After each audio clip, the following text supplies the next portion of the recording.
¿Qué tal, televidentes amigos? ¿Cómo están? Muy buenas tardes, bienvenidos a la entrega informativa de Mundo Cuenca a través de la señal nacional de RTV Noticias. Y así empieza nuestro informativo desde el Parque J. Cuesta, Víctor J. Cuesta en la Presidente Córdoba y Vargas Machuca a esta hora de la tarde, un sol canicular en la ciudad de Cuenca, protegerse también sobre todo a los niños en centros educativos, el uso de bloqueador y la hidratación que es importante. ¿Qué tal, Fer? ¿Cómo vamos? Buenas tardes. Hola, Cari. Buenas tardes, amigos televidentes. Muy buenas tardes. Efectivamente estamos iniciando con esta imagen del Parque Víctor J. Cuesta en pleno centro histórico de la capital Azuaya, de la ciudad de Cuenca. Estamos iniciando este noticiero y, por supuesto, lo hacemos con las novedades que se generan a esta hora en el país. Bueno, vamos a iniciar. El exgerente del EMOV, Darío Ordóñez, aseguró que tras investigaciones internas identificó a 21 funcionarios municipales de alto nivel presuntamente vinculados a procesos de direccionamiento y favorecimiento, dice, contractual en obras públicas.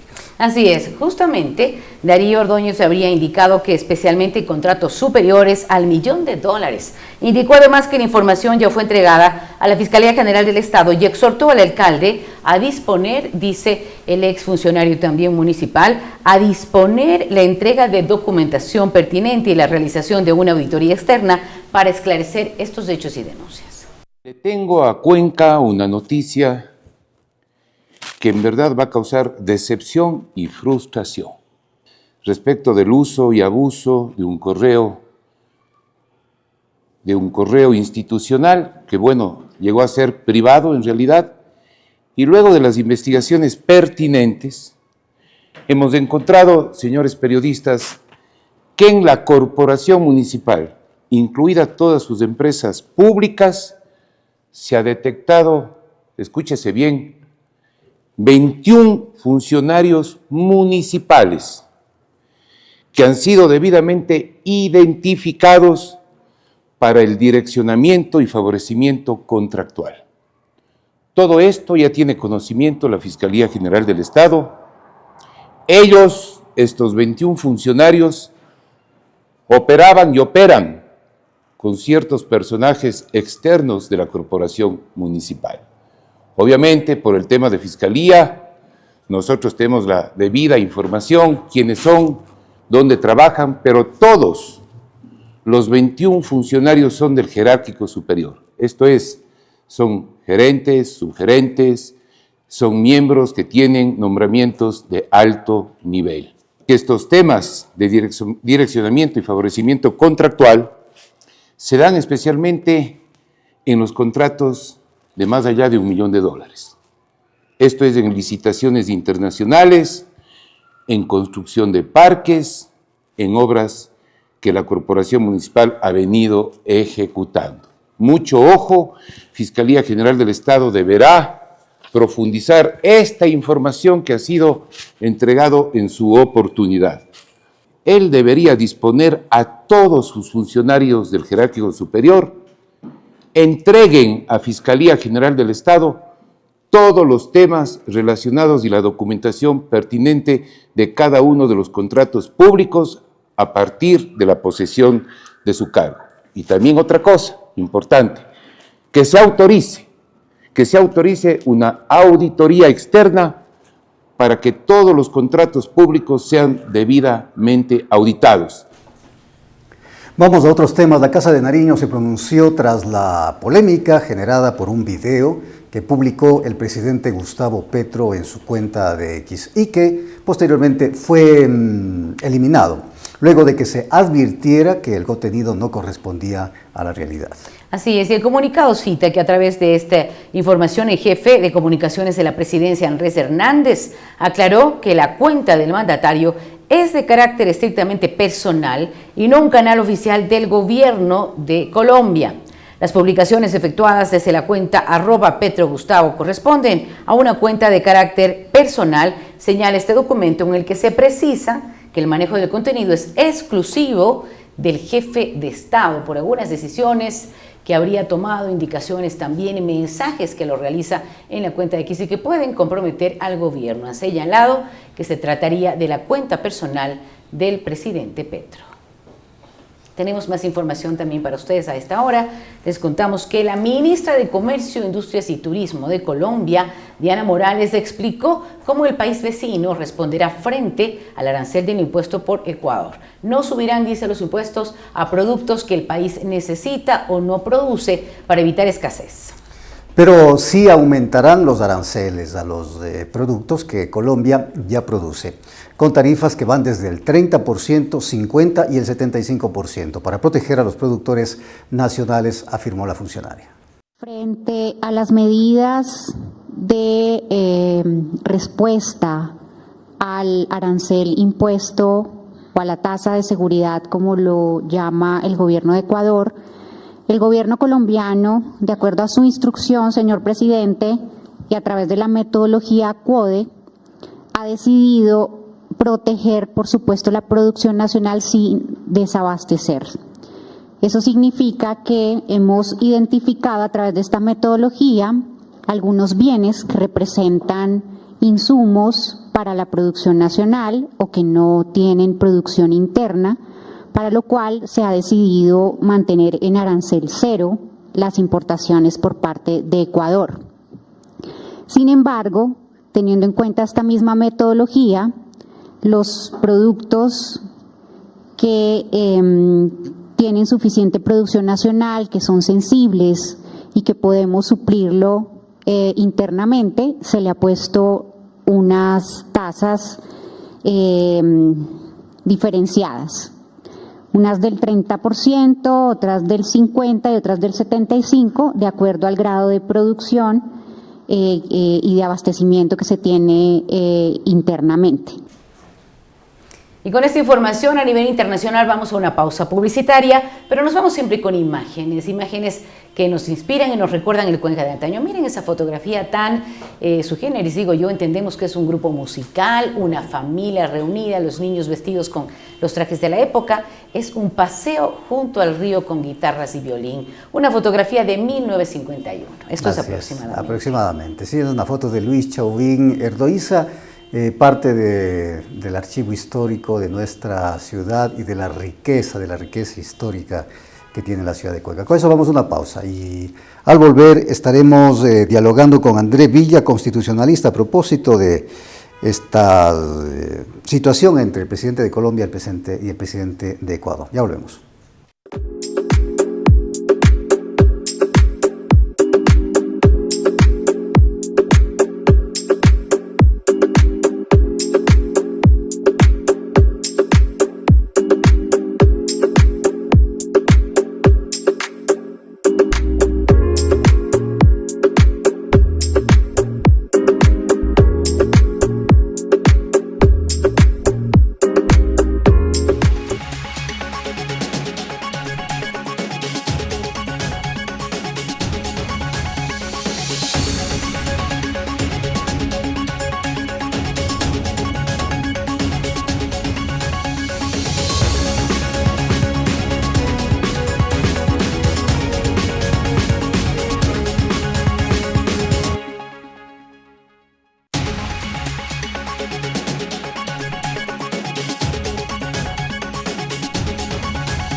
Seguimos con más noticias. Nidia Solís del Cabildo por las Mujeres advirtió que la violencia se ha naturalizado en la ciudad debido a la falta de sanción y a los malos ejemplos desde distintos niveles. Señaló que la desconfianza en la justicia y en las instituciones está llevando a que las personas intenten resolver conflictos por su cuenta, debilitando el sistema y el respeto a los derechos y al diálogo.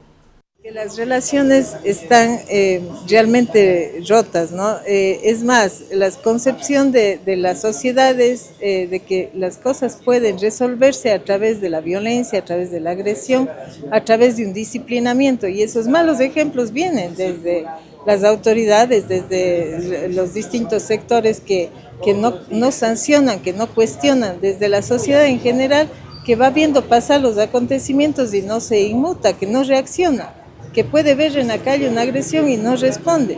Entonces todo ello genera pues una idea de un imaginario social de que eso es normal, es natural, tanto lo hemos venido señalando como mujeres, que no, que la forma de relacionarnos, que la forma de resolver las discrepancias no está ni con la violencia física ni con la violencia psicológica, sino con el diálogo, con el respeto a los derechos, con la posibilidad de encontrar una solución negociada o de presentar denuncias ante las autoridades correspondientes, no así.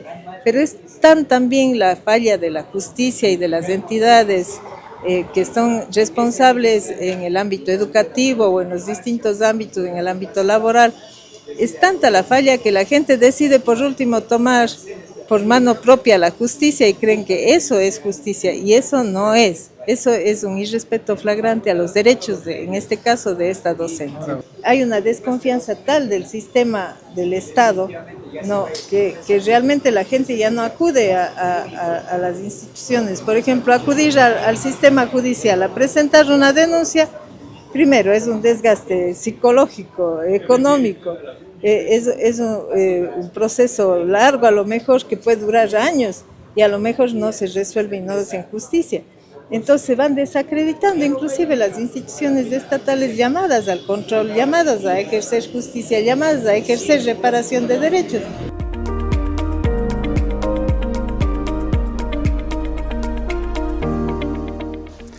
Amigos televidentes, vamos a iniciar un diálogo en los siguientes minutos con André Villa, constitucionalista, a propósito de la coyuntura que estamos viviendo en el país. Bienvenido, André, gracias por aceptar la invitación a este diálogo. ¿Qué futuro tiene este anuncio que ha hecho el presidente Petro de denunciar penalmente al presidente Daniel Noboa por supuestas calumnias? Buenas tardes, bienvenido. Buenas tardes, es un gusto estar aquí. Buenas tardes a todo el Ecuador. Y efectivamente, los anuncios que ha hecho el presidente, el primer mandatario de Colombia, tenemos que decirlo que son unos anuncios, yo creería que de Twitter. Yo creería que simplemente son meros menciones y no pasa por algo técnico o por algo real y factible. Tenemos que entender que primero los primeros mandatarios, los presidentes, gozan de cierto fuero que es lo que blinda. Y dentro de lo que dice la Constitución de la República del Ecuador, específicamente en el artículo 129, en este texto habla que la Asamblea Nacional puede proceder a un juicio político para el presidente siempre que se cumplan ciertas causales. Antes de que se quite este fuero, la Asamblea tiene que primero enjuiciar políticamente al presidente. Y para eso, como lo digo, tiene que reunir ciertas causales, como delitos contra la seguridad del Estado, delito de concusión, cohecho. En ninguno de estos delitos está la calumnia, por lo que supuestamente quiere imputar el presidente Petro. En todo caso, yo creo que eso se queda simplemente en las redes sociales, pero en la práctica es meramente imposible. ¿Tendría el presidente Petro algún otro camino, otra alternativa de no ser, obviamente, el que usted ha citado, André? Y aquí le quiero preguntar en torno a la jurisdicción, el caso de que el presidente avance en esta, diríamos, aventura que ha anunciado en redes sociales el presidente Petro. ¿Cuál es la jurisdicción? ¿Dónde tendría que darse un eventual tema penal? No podría ser en Colombia porque entendemos que el hecho se produjo en el Ecuador. Sí, efectivamente, a ver, tenemos que primero entender que los primeros mandatarios gozan de este fuero. Ya ningún juez en ninguna parte del mundo va a permitir o va a dar paso a que se denuncie por calumnia al presidente en funciones. Eso no va a pasar. Pero, sin duda, que para ilustrarlo y que la ciudadanía lo sepa, el artículo 182 del COIP determina primero que la calumnia es la falsa imputación de un delito. Es decir, que estoy acusando que una persona ha cometido un delito. Eso, primero, a través de las versiones que ha hecho el presidente Noboa y de lo que mencionó sobre una supuesta reunión del presidente Petro con gente que tiene conexiones o nexos con cierto personaje del crimen organizado, no es una imputación de ningún delito. En todo caso, está haciendo acusaciones fuertes, pero no cae en la configuración de tal como un delito. Si es que el presidente Petro quisiera llevar esto de manera privada a través de una querella, tendría que efectivamente venir al Ecuador, presentar ante un juez ecuatoriano esta acción privada, penal privada, no pública, privada, y el juez le diría: señor Petro, el presidente goza de fuero, no lo podemos hacer, tendría que primero empezar, según el artículo 129, un juicio político por parte de la Asamblea Nacional para quitarle el fuero y proceder cualquier otra acción. Pero, como le digo, eso técnicamente, jurídicamente es inviable. Ahora, ¿cómo se entienden este tipo de situaciones? Yo digo ya en el ámbito político, si bien en el ámbito jurídico, como usted dice, Andrés, sería inviable, porque, claro, en las últimas horas la propia Casa de Nariño se ha pronunciado en torno a las publicaciones que ha hecho el presidente Gustavo Petro en su cuenta de X, que después habría eliminado, sobre un video, un reportaje en contra del presidente Daniel Noboa, que habría a la postre sido realizado con inteligencia artificial. Entonces, ¿cómo entendemos ya en el ámbito político la posición de Petro frente a su homólogo de Ecuador? Bien, yo pienso que aquí nace incluso una paradoja jurídica, y es que Petro acusa a Noboa de calumnia, pero fue Petro quien publicó un video falso generado con inteligencia artificial, como usted acaba de mencionar, para vincularlo con el narcotráfico. El artículo 182 del COIP dice que la calumnia es falsa imputación de un delito. Le hago la pregunta: ¿quién cometió eso aquí, en estos hechos? Y es que, lastimosamente, lo que mencionan no pasa de unas declaraciones que yo creo exacerbadas, producto del conflicto que lastimosamente vive Ecuador con Colombia, a raíz de una verdad que a veces nos cuesta entender y comprender: que el crimen organizado, que los grupos de delincuencia organizada, que el narcotráfico, que quienes operan dentro de esta esfera son altamente poderosos, tienen una fuerza demasiado grande, que durante años que se llevamos en guerra, a pesar de que han caído cabecillas, a pesar que Fito fue extraditado y que los ecuatorianos aprobamos la ley de extradición, vemos que no ha cambiado la cantidad de homicidios, ni ha bajado los números, ni la data, ni la información sobre los atentados y la cantidad de extrema violencia que tiene que vivir el Ecuador, no solamente fuera de las cárceles, sino también dentro de las cárceles. Todos estos problemas conllevan a estos conflictos internacionales. Yo creo que aquí pasa por un análisis ya mucho multilateral para encontrar una solución mucho más eficiente para este conflicto que nace desde el narcotráfico. Yo creo que, recordemos que aquí se eliminó la tabla de sustancias y consumos. Creo que deberíamos empezar a analizar la situación de regularización de este nuevo fenómeno que, como hace muchos años, sucedía con el alcohol y con otros opioides. Ahora, no quiero dejar de lado un tema que me parece muy importante y muy coyuntural: esta decisión del gobierno de nuevamente restringir la movilidad y las libertades en el Ecuador a través de este toque de queda en diferentes provincias, y ampliado también algunos cantones. Hay quienes están cuestionando en este momento la constitucionalidad de esta medida y dicen que esto podría darse de decreto en decreto. ¿Cuánto asidero jurídico y legal tiene esto, André? Bueno, lastimosamente esto ya lo hemos vivido, vive de decreto en decreto, el estado de excepción solamente se pasa renovando. Si bien es cierto, la Corte Constitucional ya determinó los preceptos necesarios para que los estados de excepción sean aceptados, se volvió en un mero procedimiento y en un trámite burocrático más. Esta no es la solución de este país. No podemos vivir en estados de excepciones. Ecuador necesita una fecha clara para que la ciudadanía pueda volver a la normalidad, para que los negocios puedan abrir las 24 horas, para que la actividad comercial siga en auge y la actividad turística sea altamente atractiva para la ciudad, para personas en el exterior, para los extranjeros. Eso es lo que tiene que en este momento enfocarse no solamente el gobierno, sino la ciudadanía, todos quienes estamos inmersos en este problema, porque mientras no pongamos un granito de arena todos y que esperamos respuestas de un solo líder, de un solo gobierno, creo que vamos a vivir en una ilusión permanentemente. Entonces, para mí sí es importante que empecemos con cambios técnicos y que sean no solamente populistas, sino, como lo digo, a beneficio, así nos duela conocer, pero que sea a beneficio de todos. ¿Qué futuro tienen, André, a propósito del trabajo de la Corte Constitucional, las demandas que se han planteado en esta institución, en la Corte, por citar algunas de ellas? Bueno, esta demanda de inconstitucionalidad frente al anticipo de las elecciones seccionales, por un lado, y otras que están en carpeta, como por ejemplo la inconstitucionalidad en el tema del COTAS.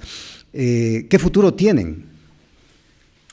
Bueno, tenemos que entender que, a ver, en este país las diferentes instituciones conllevan diferentes pensamientos o perspectivas desde las cuales queremos mejorar el país. Pero no pasa simplemente por copiar algo de otros países y quererlo implementar en Ecuador. Lo digo porque la Corte actual actúa con un rasgo, un sesgo bastante ideológico. Y en este aspecto puedo decir que es de cierta manera bueno, beneficiable, pero no va con la realidad del ecuatoriano, no va con la realidad cultural, social que vive la ciudadanía. Usted acaba de mencionar, por ejemplo, el tema de del anticipo de las elecciones. Algo tan importante que ya debería haber sido resuelto por la Corte Constitucional. Me llama muchísimo y me alarma mucho la atención de que no se haya pronunciado, sabiendo que están en juego los derechos de participación, los derechos de la ciudadanía, los derechos electorales, que son derechos fundamentales para una democracia sana. Y estas cosas que se están retardando, lo único que hacen es perjudicar a actores políticos, a nosotros, a los votantes, a quienes sufragan.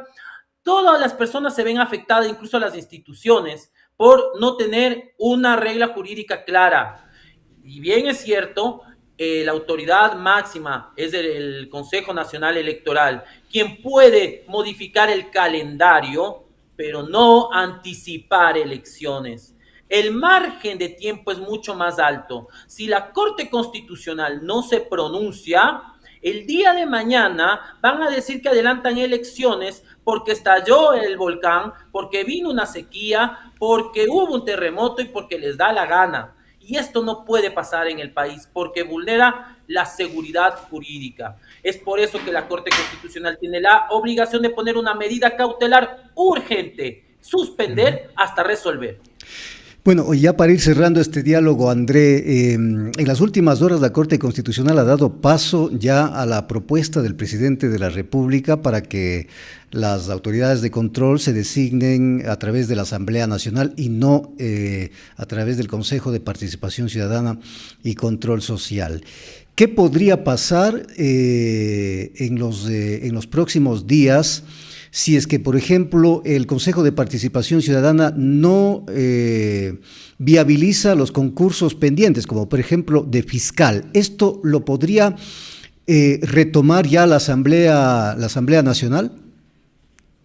Bien, muchísimas gracias por la pregunta. Esta pregunta realmente requiere un análisis muy profundo que lo voy a intentar resumir para que se lo entienda fácilmente. Y es que pasar las funciones que tiene actualmente el Consejo de Participación Ciudadana a la Asamblea no resuelve mucho el problema, pero ahí no está el meollo del asunto. El meollo del asunto está en la transitoria. Dentro de este cambio o transición que se quiere hacer de funciones, en la transitoria, en la transición, habla de que las autoridades que estén actualmente en concurso o que sean designadas estarán en funciones hasta que se esté en el registro oficial la publicación de los resultados.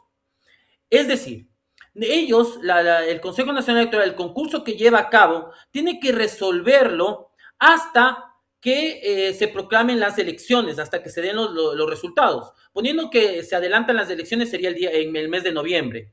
Pero ¿qué pasa si esto no sucede y se sigue con los concursos o con las autoridades que están en este momento en funciones? ¿Qué es lo que pasaría?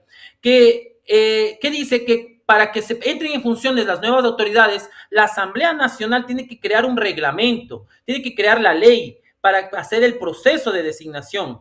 Eso va a llevar 180 días más o menos, perdón, va a llevar 1 año, 6 meses más o menos. Ese es el promedio que tienen hasta publicar esta ley y poder entrar en vigencia las nuevas autoridades. Lo que quedaría como resultado es que se autoprorrogarían las actuales autoridades hasta que pase 1 año y medio. Y hasta eso, señoras y señores, por más concursos que hayan puesto, por más que hayan querido demostrar que están queriendo dar democracia y cambiar las autoridades, no es verdad, porque les va a tocar esperar 1 año y medio y con estas mismas autoridades, si es que quedan con este calendario adelantado que quiere proponer el CNE. Bueno, y para cerrar este diálogo, un tema ya vinculado a lo político y a la situación del presidente Daniel Noboa, la encuestadora Click, en una última emisión, manifiesta que el presidente de la República está con una aceptación de aproximadamente 40 y 42% de aceptación en el país. Eso implica diríamos, una alta popularidad, una alta aceptación ciudadana, pese a la situación que estamos viviendo en problemas de salud, en problemas energéticos, de seguridad. ¿Cómo ve usted, André? Bien, yo la verdad es que ya he dejado tener mucha esperanza a las encuestadoras en este país, no sé usted, pero muchas de ellas se han equivocado y creo que me voy más por la experiencia política y por los últimos resultados factibles, fehacientes, como fueron las últimas elecciones. Lastimosamente el oficialismo perdió por bastante porcentaje en muchas de las preguntas. Y yo creo que me empezaría a cuestionar que incluso una encuestadora no me dé unos buenos números, que sí, si bien es cierto, son altos, pero no son los ideales para un gobierno, tengo que decirlo, y pasan por muchos filtros que creo que deberían analizarlos. Y este es el momento exacto, para mi forma de pensar, de conectar con la ciudadanía, con las bases, porque si bien es cierto, el movimiento político del gobierno es un movimiento nuevo, debe fundarse o debe basarse en gente real de la ciudadanía, en la gente que siempre ha trabajado con la ciudadanía. Y si es que estas cosas no pasan y seguimos creyendo en asesores de siempre, las autoridades seguirán cometiendo los mismos errores. Y no esperes resultados distintos con las mismas acciones que vienen realizando. Eso es lo que le puedo decir. En todo caso, el deber es para el Estado y para los ciudadanos el entender nuestros derechos y votar con conciencia. Gracias, André. André Villa, constitucionalista, analista en temas políticos, por acompañarnos. Gracias por habernos acompañado en este diálogo. Karina tiene más. Así es, Fer, vamos a regresar con temas locales. Tras la visita de fiscalización de la concejala Agustina Peñafiel, el gerente del Hospital Municipal del Valle aclaró que el exgerente de Farmasol ya no ocupa ese cargo desde diciembre y actualmente cumple funciones como subdirector médico. Explicó además que su labor administrativa brinda atención médica en horarios específicos para reforzar el servicio ante la alta demanda, asegurando que recibe un solo sueldo y que la medida no contraviene ninguna normativa vigente. Esto es lo que nos dijo. La fiscalización la recibimos en días anteriores, sin embargo, a pesar de que fue la señora concejal, ella conoció ya todo el recorrido, vio las instalaciones, dónde está el hospital, pero a lo mejor desconocía la señora concejal que el ex gerente de Farmasol desde diciembre ya no trabaja en Farmasol, sino está trabajando con nosotros desde una subgerencia. Ella decía que está también dando consulta. Es así, él aparte de la gestión administrativa, también hace la parte asistencial, y eso a pedido de la administración mismo, con la finalidad de atender más pacientes. ¿Eso no es ilegal? No tiene ninguna forma, no estamos yendo en contra de ninguna norma. estuviéramos en contra de la ley si es que él estuviera ganando 2 sueldos. Él tiene un solo sueldo, que es el de subdirector, y aparte de su parte administrativa, hace también su parte asistencial. No gana ningún incentivo, no gana ningún porcentaje extra, gana su mismo sueldo. Más bien, yo creo que más cómodo para él sería solo atender la parte administrativa y no dar consulta. Más bien es una cosa adicional que se le está dando a que nos pueda ayudar. Lo hace dentro de la misma jornada laboral, es decir, él da consulta, me parece, 2 días a la semana de 12 a 1 de la tarde. Es una situación que nosotros mismos hemos pedido, viendo la gran afluencia de pacientes que tenemos. Si es que en algún momento vemos que esto ya se desborda y que él llegara a descuidar sus otras actividades, le solicitaríamos que deje de hacerlo y se dedique únicamente a la parte administrativa. El hospital, él hace la subdirección médica, es decir, él tiene a cargo el cuidado de los pacientes y la coordinación del Hospital del Valle, así como lo hay otro médico que lo hace en el Hospital de Patamarca. Ambos médicos hacen lo mismo. Ambos médicos tienen su parte administrativa y también hacen su parte asistencial. Que no estamos contraviniendo ninguna parte legal. En realidad yo no entiendo por qué el reclamo, porque el día que asistió donde nosotros, vio cómo funcionábamos y lo único que nos dijo es que esas cosas deberían comentarle para no pensar que es algo malo. Bueno, y antes de finalizar tenemos la actualización de cómo están las vías del austro del país. Contarles que la vía Cuenca-Molleturo El Empalme, ojo, continúa el desalojo de material del deslizamiento en el kilómetro 92 que afecta a 50 metros lineales de un carril de 5 metros de ancho. Está habilitado mientras avanza la limpieza total. Eso es lo que corresponde a la vía Cuenca-Molleturo El Empalme y la vía Cuenca-Girón Pasaje. Contarles también que hay una regularización de la mesa de rodadura y descargue del talude en el kilómetro 66, limpieza en el 92, 94 en el sector de San Francisco y San Sebastián. Los 2 carriles en la Cuenca Girón Pasaje están habilitados. Conducir siempre con precaución. Bueno, y así cerramos esta emisión de noticias. Así es, con esto nos despedimos. Excelente resto de tarde. Será hasta el día de mañana. Síganos en las redes.